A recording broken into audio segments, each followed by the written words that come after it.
So, you may, if you're interested in specifically what we're talking about, what I'm talking about for the next 10 minutes or so, which is the strategic orbits exercise.com, then feel free to contact us. Shell or myself will be pleased to talk to you. That's as far as I go with advertising. Of significance, I think, in terms of the conversations this morning, this is a specific example of a particular approach that we've developed over a number of months, really. Actually, it's literally 6 months, but it's based on thinking that has influenced us over our lives between myself and Shell. So for me, having spent a lot of time in business working with action learning, socio-technical systems, etc., that has been my professional work. And in my private life, my family life, I had been for a number of years in my childhood asking questions about who is this family that I'm part of, and probing and not necessarily getting answers. The breakthrough came when I actually used an approach known as coaching constellations, which is where you map the system and the key players in the system and the key emotions and the key values, etc. So not just the players, but you map them. So that was my kind of origin story in terms, and there's a more detailed version of this on the web, but that was my kind of origin story in terms of developing this particular approach to strategic orbits exercise. Shell's origin story was that she came from a military background into crisis management and major transformation projects and crisis projects, and we met together working on a lot of leadership development efforts in the science world, basically, and funding of science throughout the UK. And we ended up creating this particular method, of which I've got one photo here, which I guess I can probably find with a click, hopefully. There we are. And this is the exercise we were using with the defence medical team, plastic surgeons, a couple of weeks ago in Oxford.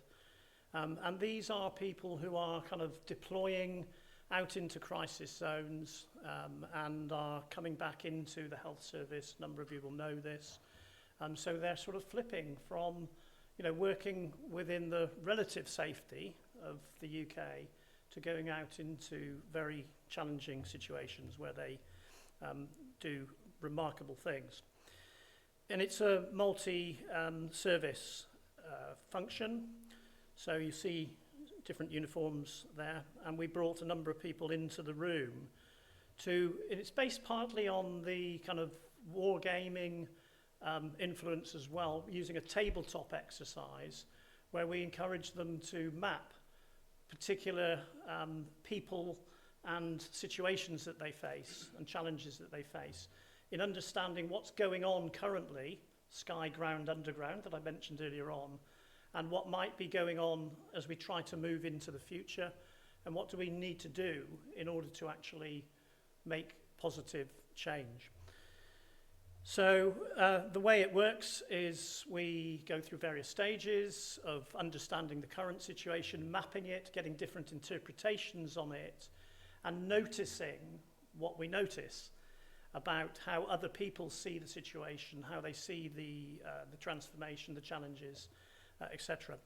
Where we've done this with some big government projects, one of them, it was a major transformation project, and the big realization partway through as to why they were stuck came from recognizing that various people on the map that they'd created were actually vetoing them. They hadn't realized that until we got them into the room, and then they mapped this out and it evolved. So with this method, it's not a teaching method, it's basically a process which enabled some of the truth of what was really going on to come to from the underground to the surface.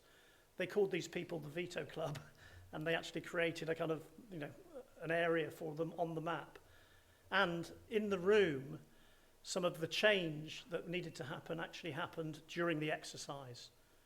And it then happened beyond the exercise, and they broke through in terms of a major block, existential block.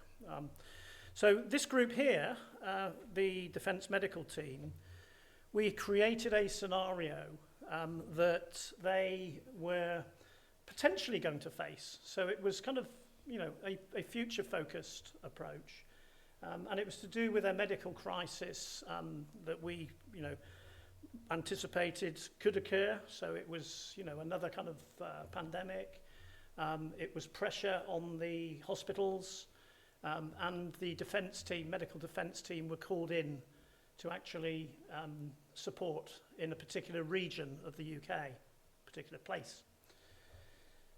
And the scenario kind of became very, very real as we were working on it. And we had various kind of injects, if you like, that we put in at various stages and scenarios.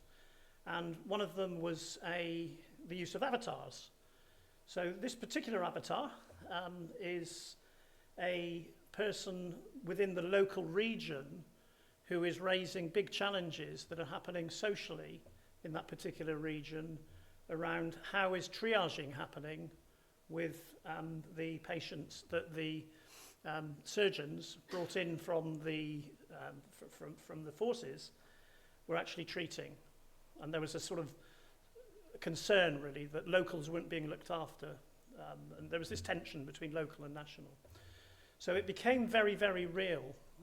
And the use of the avatar in this particular picture that you can see is the defence medical people responding to a very challenging avatar who was drawing clearly on all sorts of sort of wider data than we had in the room to present challenges and to challenge the thinking and the methods and processes of the defence medical team.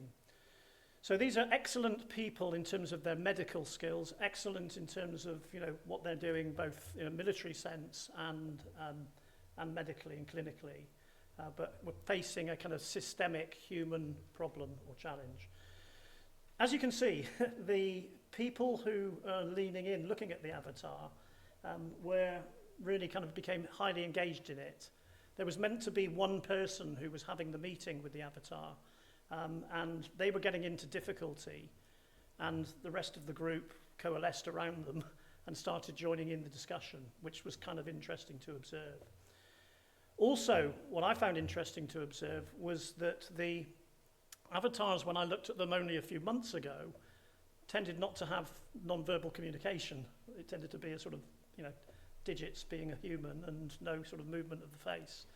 And that seems to have changed. So this one had a few non-verbal communication methods, one of which was raising its eyebrows. And that became a bit of a sort of an amusing point for the observers, because they kind of were waiting for them to raise their eyebrows